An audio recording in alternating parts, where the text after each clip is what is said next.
मियाँ और बीवी का रिश्ता ऐसा होता है जहाँ पर दोनों एक दूसरे के पूरक होते हैं। They are complementary to each other. मतलब वो कॉम्प्लीमेंट्री वाला complementary, they complement each other. और ये कहा जाता है कि हर सफल मर्द के पीछे एक औरत का हाथ होता है। आज मैं एक ऐसे कपल के साथ हूँ जो ना केवल एक दूसरे के पूरक हैं, बल्कि दोनों का एक दूसरे की सफलता में हाथ है और दोनों का करियर ग्राफ भी बड़ा मज़ेदार है। तो ये बातचीत बहुत मज़ेदार होने वाली है। इनका बहुत ज़्यादा इंट्रोडक्शन नहीं करते, इनसे बातचीत करते हैं, उसमें बड़ा मज़ा आएगा। हमारे साथ हैं डॉक्टर निधि एंड डॉक्टर गौरव। अब सबसे पहले तो ये बताएं आप कि डॉक्टर गौरव हैं सीए और सीएस, और डॉक्टर निधि हैं जो अपना मेकओवर स्टूडियो चलाती हैं। तो डॉक्टर की कहानी पहले हम सुनना चाहेंगे। एक तो साहब सीए सीएस की पढ़ाई अपने आप में इतनी है, तो वो अब कहाँ डॉक्टरी में पढ़ गए आप, और आप डॉक्टरी करके फिर वो डॉक्टर की जो जो प्रीफिक्स है उसके साथ ये मेकओवर का ये पैशन ये कहाँ से आया। तो ये पूरी जर्नी हम सुनना चाहेंगे, और उसके बाद वो जर्नी भी सुनना चाहेंगे जो निधि की है, जो कि बड़ी कमाल की है। आपसे शुरू करते हैं गौरव। सर एक्चुअली मैं एक कॉमर्स स्टूडेंट, जहाँ जहाँ फादर सर्विस में हो और ऐसी सर्विस में गौरव, मैं आपको 1 मिनट और रोकता जी। हूँ। एक और बात मुझे याद आ गई। आप जिस शहर से आते हैं वो पीतल के लिए मशहूर है, राइट? और आप दोनों हैं खरा सोना। Thank you so much. Thank you so much sir. तो ये सफ़र अब आप जो है, अब आप बताइए, अब मैं नहीं बोलूँगा बिल्कुल भी। सर जैसे मैं कह रहा हूँ, एज ए कॉमर्स स्टूडेंट, जी। वो भी 1996 में जब मैं 12th पास आउट हुआ, अच्छा। तो ज़्यादा चॉइसेस नहीं थी, यही पता था कि चार्टेड अकाउंटेंट, कंपनी जी। सेक्रेटरी। द कॉमर्स स्टूडेंट के होने के नाते एक ही ऑप्शन नज़र आता है कि चार्टेड अकाउंटेंसी या company secretary. Company secretary was looking little bit easy that time. तो 97 में I started my company secretary course. Foundation course होता था, जी, पहली जी। बार में फाउंडेशन में फेल हो गए। ओके। पर ये मैक्सिमम होता है, मैक्सिमम लोग, मैक्सिमम होता है सर, है ना? सीएस का रिजल्ट तो बहुत ही बहुत ही लो है। ड्रास्टिकली लो रहता है। देन फिर सेकंड टाइम दिया, देन अगेन मैं फेल हो गया। अच्छा। और जो मेरे साथ के दोस्त थे जिन्होंने जर्नी स्टार्ट करी थी, वो एक अगले स्टेज में आ गए। तो उस समय कभी डाउट हुआ उस पर, एबिलिटी पे? अपनी एबिलिटी पे तो सर मुझे कभी भी डाउट नहीं था, मुझे अपनी सिंसियरिटी पे डाउट हो रहा था कि यार ये अरे थोड़ा क्या सिंसियर हो जाना चाहिए क्या मुझे। बात है। तो बात कहाँ शुरू हुई, जो मेरे दोस्तों ने जिन्होंने शुरू करा था, उन्होंने मुझे एकदम बोला, अबे जूनियर जरा इधर आना। कहीं पे मैं मिला, बस वो बातें खटक गई। मैंने कहा नहीं यार, अब काम कर रहा है। देन फाउंडेशन पे मैंने बहुत अच्छा, हमारे यहाँ उस समय कोई कोचिंग भी नहीं होती थी मुरादाबाद में, अरे बाप रे। और पैसा था नहीं कि हम जा पाए कोचिंग करने। My god, CS without coaching? Yes yes yes. Then I company secretary में मेरा ऑल इंडिया रैंक आया फाउंडेशन में उसी बार, वो जूनियरशिप सुनने के बाद। देन सीएस इंटर किया, फाइनल किया। निधि और मैं उस समय मिले हुए थे, अच्छा। तो हम दोनों एक दूसरे को तब भी सपोर्ट करते थे। मेरी इस पूरी जर्नी में निधि ने बहुत सपोर्ट किया। College romance basically. Yes, college romance. तब तक मतलब कोर्टशिप शुरू हो गई थी? हाँ, कोर्टशिप, बिल्कुल बिल्कुल। हम अच्छा। लोग बिल्कुल लगे हुए थे कि किसने हाँ। कन्फेस किया था पहले? मैं थोड़ा शाई था, तो निधि ने अच्छा, बड़ा करेज दिया। अभी भी बहुत शाई होकर इन्होंने जवाब दिया। ये सब मुरादाबाद में ये ही सब चला? मुरादाबाद में हुआ सर। और देन मैंने जो फेस किया था एक टाइम, 6 साल मुझे कंपनी सेक्रेटरी करने में लगे, बिकॉज कोचिंग्स नहीं थी। मैं किताबें कई सारी फैला के पढ़ता था कि यार कुछ इस किताब से ले लूँ, कुछ इस किताब से ले लूँ, कुछ इस किताब से ले लूँ। देन मुझे रियलाइज़ हुआ कि आई शुड स्टार्ट कोचिंग, और मैंने क्लासेस स्टार्ट करी। एंड देन सर क्या हुआ कि कंपनी सेक्रेटरी में आने के बाद ये लगा ये ज़्यादा वैल्यूएबल नहीं है, मुझे सीएस से काम मांगना पड़ा, चार्टेड अकाउंटेंट से। और एक बार मैं और निधि एक जगह जा रहे थे बाइक से, तो वहाँ पर, ये बिल्कुल सारे सच्चे किस्से हैं, बाइक से जा रहे थे, तो मैंने कहा निधि यार घर पे जाने में 3 किलोमीटर जाना पड़ेगा, पेट्रोल का खर्चा होगा, मैं एक काम करता हूँ, एक पेमेंट लेनी है एक सीए से, मैं अभी ऊपर जाके ले लेता हूँ। तो ये और मैं दोनों गए, और उस सीए ने हमें 2 घंटे वेट कराया just to give that payment. तो निधि ने चलते हुए कहा कि यार तुम इतने टैलेंटेड थे, सीए भी कर सकते थे। एंड देन शादी के बाद मैंने कहा नहीं यार, करता हूँ मैं सीए, क्योंकि कई बार मुझे ऐसे ऐसे वेट करना पड़ता है, चार्टेड अकाउंटेंसी में ज़्यादा वैल्यूएबल्स हो रहा है। देन आई स्टार्टेड सीए, और 3 साल में ही सीए कंप्लीट हो गया, बोथ ग्रुप फर्स्ट अटैम्प्ट में, फाइनल में। इसमें पढ़ाने ने मुझे बहुत हेल्प किया। अच्छा। एंड देन ये कॉम्प्लीमेंट भी हुआ कि अगर मैं चार्टेड अकाउंटेंट्स के बच्चों को पढ़ा रहा था, तो उनके लिए भी एक मोटिवेशनल वो बन गया कि हाँ सर ने सीए किया हुआ है। एंड देन मेरी बेटी हुई 2005 में, और 2006 में सीए कंप्लीट किया। एंड देन फिर स्टार्ट रहा सर सारी जर्नी, करते गए और अपनी प्रैक्टिस स्टार्ट रही। मुरादाबाद से कभी बाहर नहीं गए, अच्छा। बट जो किया वो ईमानदारी से किया, अपने क्लाइंट्स के लिए बहुत ट्रू तरीके से किया, तो एक बड़ी फर्म बन गई। आज मेरी फर्म में 4 चार्टर्ड अकाउंटेंट हैं, 35-40 लोगों का स्टाफ है, तो we are doing good. 400-500 clients हैं, ठीक चल रहा है सब। यस, अब आपकी वो कमाल की जर्नी जहाँ पे इनका भी एक बहुत बड़ा किरदार है। एक्चुअली मुझे तो लगता है कि अगर ये नहीं होते तो शायद मैं आज आपके सामने नहीं बैठी होती। ये बहुत बड़ा सच है मेरी लाइफ का। तो मैं शुरू करूँगी जहाँ से इन्होंने शुरू करा कि हमारी कोर्टशिप थी, और एक्चुअली मुझ पे बहुत प्रेशर था क्योंकि मैं बनिया फैमिली से हूँ, और आपने देखा है कि अगर आप थोड़ा सा भी ठीक ठाक दिखने में लड़की है तो उसके लिए रिश्ते आने स्टार्ट हो जाते हैं। So, शादी कर दो, शादी नहीं कर दो। तो 12th होते ही मेरे पापा के ऊपर भी ये प्रेशर था कि रिश्ते आ रहे थे, और बट मेरा मैं एक कमिटमेंट मैसेज दे देता हूँ, ये बहुत सारे ऐसे लोग भी देख रहे होंगे जो जेन जी हैं या Right. जेन अल्फा हैं, आपको नहीं पता, आपको नहीं ये पता। 90s में ऐसे ही होता था। Yes.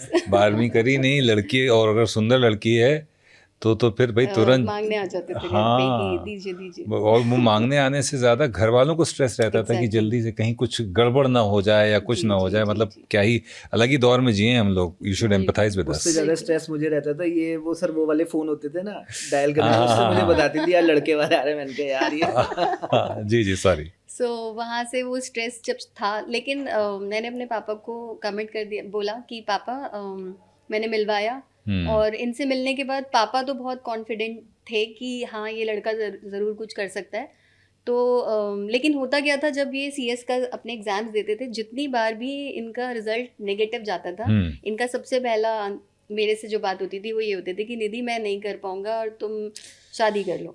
बिकॉज कहीं ना कहीं ये थोड़ा डिप्रेस होते थे। शायद ये मेरे को चेक भी कर रहे थे, आई नेवर नो कि ये इनका क्या आंसर होगा, बट मेरा हमेशा से यही आंसर रहा। आप इनसे पूछ सकते हैं, मैंने हमेशा ये बोला कि मुझे जब चिंता नहीं है, जब मैं आपको प्रेशराइज नहीं कर रही हूँ, तो आप अपना टाइम लीजिए। तो आप क्यों प्रेशर ले रहे आप हो? प्रेशर मत लीजिए, आप टाइम so लीजिए। beautiful, I so believe in you कि आप ये ज़रूर इसको अचीव करोगे। एंड सबसे ज़्यादा मेरे फादर ने मुझे ये कॉन्फिडेंस दिया कि नहीं लड़का अच्छा है, ये लाइफ में बहुत कुछ कर सकता है। तो वहाँ से हम दोनों को एक पॉजिटिविटी मिली कि हाँ हमारी फैमिली भी हमारे साथ है, तो कहीं दिक्कत आएगी नहीं। रिश्ता होने के कुछ समय बाद ही क्वालिफाइड CS हो गए, और उसके बाद जो हमारी कोचिंग थी जिसका नाम था स्टूडेंट्स प्राइड, और उसमें भी मुझे ये बिलीव था कि हमारे इनका जो पढ़ाने का टैलेंट है, बिकॉज आई नो कि अपने मुंह से अपनी तारीफ करना थोड़ा और लगता है, but I can tell you कि मैं खुद क्योंकि उनसे पढ़ी हूँ, तो जो चीज़ ये मुझे 2-3 लाइनों में पढ़ा देते थे, वो अगर मैं किसी और से पढ़ती थी तो वो आई थिंक 4-5 डेज में मुझे वो समझ में आती थी। तो जिस दिन मुझे डिफरेंस समझ में आया, मैंने वहाँ से क्विट करा और मैंने कहा आप ही मुझे पढ़ाएंगे। और ये टैलेंट जब मुझे पता था तो मैंने कहा why not we converted in profession also. तो फिर उस कोचिंग को जहाँ ये एक शौक की तरह पढ़ा रहे थे, तो मैंने इन्हें बहुत पुश किया कि नहीं हम इसे एज ए प्रोफेशन करेंगे। तो ही वॉज लाइक कि मेरे पास इतना टाइम नहीं है कि मैं इसको मार्केटिंग एंड ऑल। मैंने कहा that is my part, I will see to this, आप सिर्फ पढ़ाइए। और आप यकीन मानिए कि आपके टैलेंट की वजह से हमारे शहर में अनगिनत बच्चे CA बने, अनगिनत हमारी कोचिंग से बच्चों की all India ranks I. So I feel so proud कि इतना अच्छा करियर हम बच्चों का बना पा रहे हैं। So that was the journey.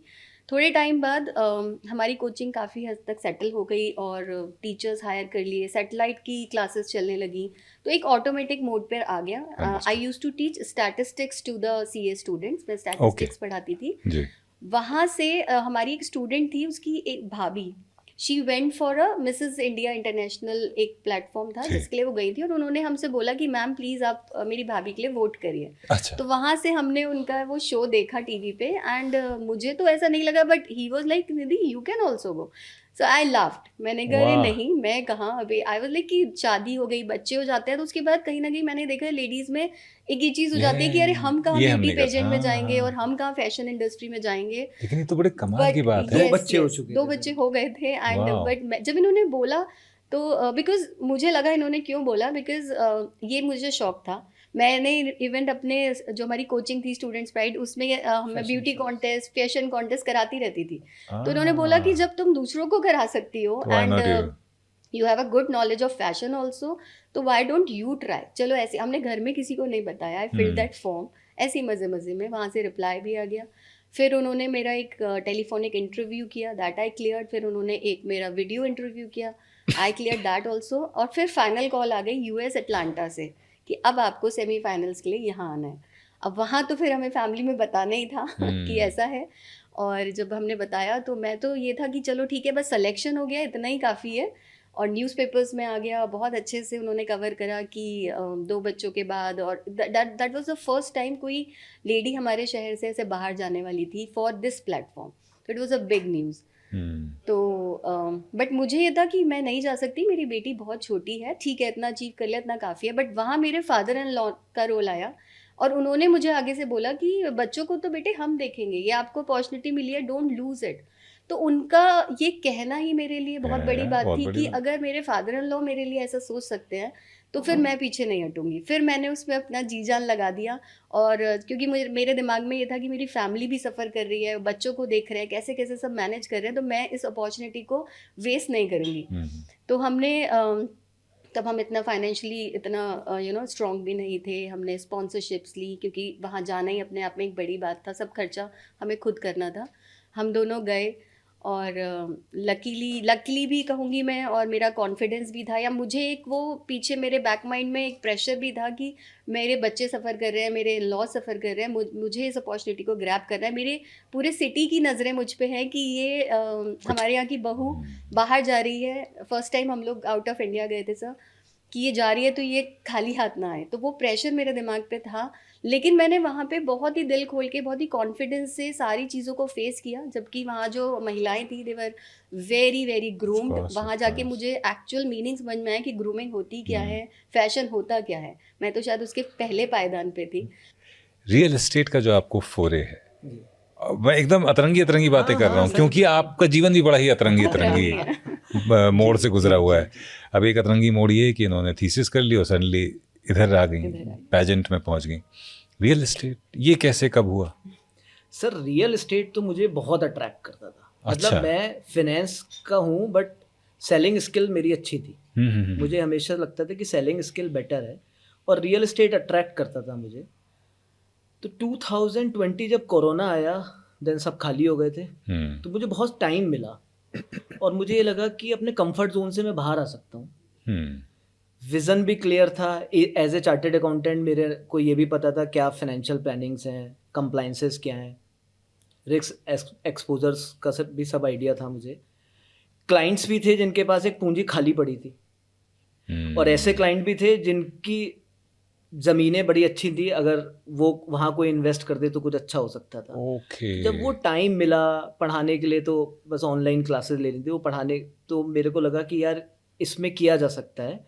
Credibility बहुत इंपॉर्टेंट था। मुझे लगा लोग मुझ पर ट्रस्ट करते हैं, मैंने हर काम ईमानदारी से किया है, फाइनेंशियल अंडरस्टैंडिंग है मेरे पास, तो किसी भी बिजनेस को अच्छे से किया जा सकता है। एक बार कंफर्ट जोन से बाहर निकलना पड़ेगा। उसी समय बहुत ऐड आता था उसका, डर के आगे जीत है, डर के आगे जीत है। तो मुझे लगा यार ये कर ही डालते हैं, कोई डरना वरना नहीं है। निधि से बात करी, निधि बोली यार मेरे को तो हमेशा से तुम पे कॉन्फिडेंस है, यू कैन स्टार्ट। तो कुछ क्लाइंट्स का पूल बनाया, उनके पैसे को किसी की ज़मीन पे लगवाया, एक बड़ा प्रोजेक्ट खड़ा हुआ। हर एक ने कहा कि आपको करना पड़ेगा, तो मैंने कहा ठीक है मैं कर लूँगा। बीइंग चार्टेड अकाउंटेंट, क्योंकि मुझे फाइनेंस का आइडिया था, सेलिंग स्किल का अच्छा वो था, लेकिन जो प्रोजेक्ट लाने थे वो पेपर्स पे पहले लाने थे। तो वहाँ इंपॉर्टेंट बात है कि जो मैं बोल रहा हूँ लोग उसे बिलीव करेंगे कि ऐसा हो जाएगा, वो भी ऐसा नया बंदा जिसे कुछ आइडिया नहीं है। बट ऐसे में काम आया। 15-18 साल का एक ईमानदारी से किया गया काम, क्रेडिबिलिटी, लोगों का ट्रस्ट अर्न किया हुआ था। मेरा हमेशा से मानना था ट्रस्ट पहले अर्न करना है, प्रॉफिट बाद में आएंगे।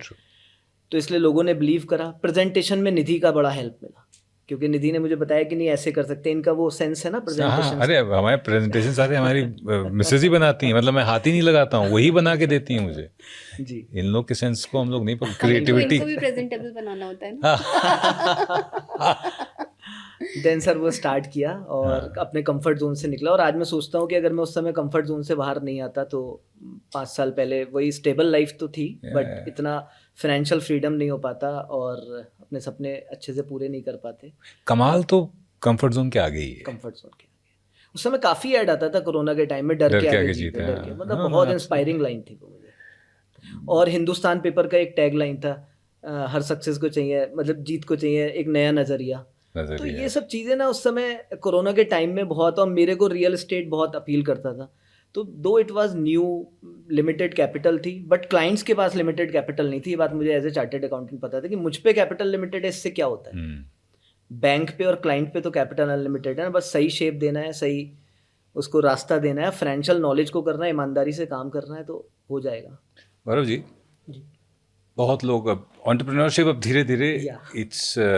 It's becoming an in thing. या लोग उसको एज अ प्रोफेशन कंसिडर करने लगे हैं, वरना वो तो कंसिडर सबसेट में होता ही नहीं था कहीं। हाँ। तो नया जो एंटरप्रेन्योर बनना चाह रहा है, एक यंग बच्चा कॉलेज से निकला है या कॉलेज में है, उसको 3 चीज़ें जो आप बताना चाहें, 3 सलाहें जो आप देना चाहें। सर, अगर कोई एंटरप्रेन्योर बनना चाहता है यंग बच्चा, और गवर्नमेंट ने भी इतने प्रोजेक्ट स्टार्ट किए हैं, तो यंग एंटरप्रेन्योर बनने में कोई दिक्कत नहीं है, बट स्टार्ट स्मॉल करें, विज़न बड़ा रखें, ड्रीम बिग वो तो अच्छा है, बट स्मॉल स्टार्ट करें। सारा पैसा बच्चे क्या करते हैं, अभी एकदम बड़ा बिजनेस शुरू कर देते हैं। तो मैं हमेशा कहूँगा कि स्टार्ट हमेशा स्मॉल होनी चाहिए, प्रोसेस की अंडरस्टैंडिंग करिए किसी भी बिजनेस में। और पैसा कंस्ट्रेंट नहीं है, पैसा कंस्ट्रेंट है या नहीं है वहाँ कोई प्रॉब्लम नहीं है, ओके। लेकिन फिर भी स्टार्ट अभी स्मॉल होनी चाहिए, क्योंकि जब आप स्मॉल स्टार्ट करते हैं तो आप हर पहलू को अंडरस्टैंड करते हैं। विजन बड़ा ही रखिए, लेकिन फिर सब सारी प्रोसेस अंडरस्टैंडिंग हो जाती है, देन फिर अपने बिजनेस को बड़ा करिए। तो ये मेरा हमेशा सुझाव रहता है, क्योंकि मैं देखता हूँ कई बार बड़े बिजनेसमैन के बच्चे बहुत ही बड़ा फैलावा कर लेते हैं बिना अंडरस्टैंडिंग ऑफ प्रोसेस की। तो अगर आपके पास पैसा है तो पहले कोई भी सर बड़े जो बिजनेस बने हैं वो धीरे धीरे स्मॉल से ही बड़े। अच्छा, अगर मान लीजिए पैसा नहीं है, हाँ, सपना है, हाँ, और उद्यमिता या एंटरप्रेन्योरशिप की तरफ जाना है, हाँ, ऐसा मेरे साथ भी था। तो आपके साथ भी, आप तो उसका जीवंत एग्जाम्पल है। जी, तो ये कोई कंस्ट्रेंट नहीं, ये कोई कंस्ट्रेंट नहीं। पैसा कोई कंस्ट्रेंट पैसा ज़्यादा है या कम है वो कोई प्रॉब्लम नहीं है, आइडिया बढ़िया होना चाहिए, विजन अगर क्लियर है तो रिस्क अपॉर्चुनिटी बन जाता है सर, ये तो निश्चित है। और जरिया भी मिल जाता है। जरिया भी मिल जाएगा, निश्चित जरिया मिल जाएगा। भगवान तभी आपके साथ होगा जब आप कोशिश बिल्कुल करेंगे। बिल्कुल, वो शिव जी वाली लॉटरी टिकट वाली कहानी आपको सुनाई थी मैंने जो। मैम ये बताइए, जी। एंड सेकंड सर मेरी सॉरी आपके, अरे हाँ, yes please, sorry. And second मैं ये बोलना चाहूँगा कि सर क्रेडिबिलिटी फर्स्ट है, लोगों का भरोसा पहले जीतिए। ये मैंने भी अपने जीवन में देखा। एंड अर्निंग सेकंड है, आप पहले ईमानदारी से काम करिए, डिलीवरी प्रॉपर दीजिए। लोग प्रोडक्ट ट्रस्ट के बेसिस पे खरीदते हैं, कोई भी प्रोडक्ट हो, तो पहले ट्रस्ट क्रिएट करिए एंड देन अर्निंग्स आएंगी पीछे पीछे। तो हर जने को मैं ये बोलूँगा, लोग पहले प्रॉफिट्स पे ज़्यादा काम करते हैं, सोचते हैं ऐसा प्रोडक्ट देंगे वैसे प्रोडक्ट देंगे, बट उस प्रोडक्ट की क्वालिटी पे काम नहीं किया जाता, तो वहाँ फेलियर हो जाता है। और trust is not a one time thing, it's a, ये तो लॉन्ग प्रोसेस है, जर्नी। एंड तीसरा सर, फेलियर को फीडबैक मानना चाहिए। जितना आप अपने फेलियर से सीखेंगे, उस पर ब्लेम करने की कोई ज़रूरत नहीं है, लर्न करना चाहिए। जितना आप फेलियर से सीखेंगे वो फीडबैक है आपका, लर्न करिए, लर्न करने से रिस्क कम हो जाता है। तो ये 3 बातें तो बहुत इंपॉर्टेंट हैं। एंड बोनस में अगर मैं कहूँ तो सर चौथी बात, कैश फ्लो ज़रूर अंडरस्टैंड कर लीजिए। किसी भी बिजनेस में लॉस तब होता है जब आप कैश फ्लो की अंडरस्टैंडिंग नहीं करते। ओके, तो that is also very important. आप क्या टिप देंगे ऐसी लेडीज़ को जो काम कर रही हैं, उनकी ग्रूमिंग के लिए, कि ओवर भी ना लगे और उनकी खूबसूरती को निखारे भी और उनके कॉन्फिडेंस को बढ़ाए? सबसे इंपॉर्टेंट, ग्रूमिंग का एक बहुत बड़ा रोल है कॉन्फिडेंस बढ़ाने। डेफिनेटली मेरा 100% बिलीव है इस चीज़ में कि when you groomed yourself, you do better in your professional life as well as in your personal life. तो मैं पर्सनली बोलूँगी कि हर लेडी को अपने 3 C's के ऊपर काम करना चाहिए। इन 3 C's में सबसे पहले आता है उनका कॉन्फिडेंस। सो कॉन्फिडेंस उनका तभी बढ़ेगा जब वो अपनी आउटर पर्सनालिटी के ऊपर काम करेंगे। सिर्फ अच्छी ड्रेस पहन लेना, बहुत अच्छा मेकअप कर लेना या हेयर कर लेना, आई थिंक इन तीनों में जब तक एक बैलेंस नहीं होगा, what you are wearing, what you are putting, how your hair are looking, सबका आपस में एक बैलेंस नहीं होगा, तो वो कॉन्फिडेंस आप खुद देखेंगे कि वो कहीं ना कहीं मिस होगा। सो ये तीनों का ब्लेंड होना बहुत ज़रूरी है। सेकेंड C आता है आपका कम्युनिकेशन। अगर आप बात करना नहीं जानते तो आपको कोई सुनेगा भी नहीं, और अगर आपको कोई सुनेगा ही नहीं तो आपको मानेगा कौन। तो अपनी कम्युनिकेशन पे प्लीज़ सब लोग काम कीजिए। ये पर्सनालिटी का आई थिंक सबसे स्ट्रॉन्ग पॉइंट है। मैं आपसे क्या कह रही हूँ, you are the live example. मैं आपको एक शेर सुना देता हूँ इस पर, क्योंकि कम्युनिकेशन पे ही है। हाँ। तो वसीम बरेलवी कहते हैं कि कौन सी बात कब कैसे कही जाती है, ये सलीका हो तो हर बात सुनी जाती है। एग्जैक्टली। एंड अगर मैं 3rd C पर आऊँ तो that is really really important for a women, specially for women मैं बोलूँगी, कंपोज रहना। बिकॉज हम सब लेडीज़ कितना भी आगे बढ़ जाएं, कितना भी नाम कमा लें, बट अगर हमारे अंदर वो पेशेंस, वो प्रेशर सहने की क्षमता, या प्रेशर में आके बहुत लाउड हो जाना या चीज़ों को मिस हैंडल कर लेना, वो नहीं आता, बैलेंस करना नहीं आता, तो आपकी लाइफ डगमगा जाएगी। बिकॉज मैं एज ए विमेन मानती हूँ कि हमारे ऊपर जितनी रिस्पॉन्सिबिलिटी अपने आप को प्रूव करने की है, अपनी आइडेंटिटी बनाने की है, उतनी ही रिस्पॉन्सिबिलिटी एक फैमिली को चलाने की भी है। अगर आप उस पार्ट पे वीक पड़ जाते हैं और सिर्फ अपनी ग्रोथ के ऊपर काम करने लगते हैं, तो आप मुझे नहीं लगता आप एक सक्सेसफुल विमेन हैं। अगर आप इन दोनों चीज़ों में बहुत अच्छा बैलेंस बनाते हैं कि अपनी फैमिली को भी अच्छे से देख पा रहे हैं और अपनी प्रोफेशनल लाइफ को, क्योंकि यहाँ मैं इनसे ज़्यादा नंबर अपने आप को दूंगी। मैंने देखा है कि हस्बैंड्स या mens, they are little bit not balanced in this sense. अगर उन्हें बोल दिया जाए कि घर भी देख लो, बाहर भी देख लो, they will never do it, पागल हो जाएंगे। हाँ, वो पागल हो जाएंगे। हाँ। और यही हम लोग हैं कि हम ही हैं वो जो हम अपने घर को भी आराम से देख सकते हैं और बाहर की लाइफ को भी बहुत आराम से बैलेंस कर सकते हैं, एंड साथ में अपनी सोशल लाइफ भी अच्छी कर लेते हैं, किटी पार्टीज में भी चले जाते हैं, अपनी प्रोफेशनल लाइफ भी अच्छी देख रहे हैं। एंड साथ में सबसे इम्पॉर्टेंटली कि हम अपने बच्चों को सफ़र नहीं करा सकते कि हम तो आगे बढ़ रहे हैं लेकिन बच्चे पीछे छूट जाएं। तो वो जो एक माँ का फीलिंग है ना हमारे अंदर, सबके अंदर, वो हमें फैमिली से जोड़े रखता है और जोड़े रखा रहना चाहिए। बिल्कुल। ऐसा ना हो रेस में हम तो बहुत आगे निकल जाएं, बट हमारा वो परिवार जिन्होंने कभी हमें आगे बढ़ने में हमारा साथ दिया था, वही पीछे छूट गया। सो ये 3 C's अगर मैं आप लोगों को बोलूँगी कि आपने बैलेंस कर लिए, तो आई थिंक आपसे ज़्यादा सक्सेसफुल कोई नहीं है लाइफ में। आप दोनों से बात करने के लिए समय है कम। हम लोग आधे दिन चर्चा कर सकते हैं, लेकिन इतना कुछ सीखने को मिला आप दोनों की जर्नी से। Thank you so much. और मुझे बड़ी खुशी हुई कि मैं इस सफ़र में अकेला नहीं हूँ। जहाँ पर जो पाने निकले थे और जो जहाँ पर पहुँचे हैं, उनके बीच में कुछ भी नहीं है, उनके बीच में सिर्फ सपने हैं और बहुत सारी मेहनत है। मेहनत है सर। सपने देखने की कोई लिमिट नहीं होती, और अगर सपने देखे हैं और मेहनत करी है तो सपनों को पूरा भी आसानी से किया जा सकता है। ये हमें डॉक्टर निधि और डॉक्टर गौरव के इस पूरी यात्रा से ये निचोड़ हमें प्राप्त होता है। कुछ ना कुछ नया अपने बारे में एक्सप्लोर करते रहें, अपने आप को भी सरप्राइज करते रहें और हमें इंस्पायर करते रहें।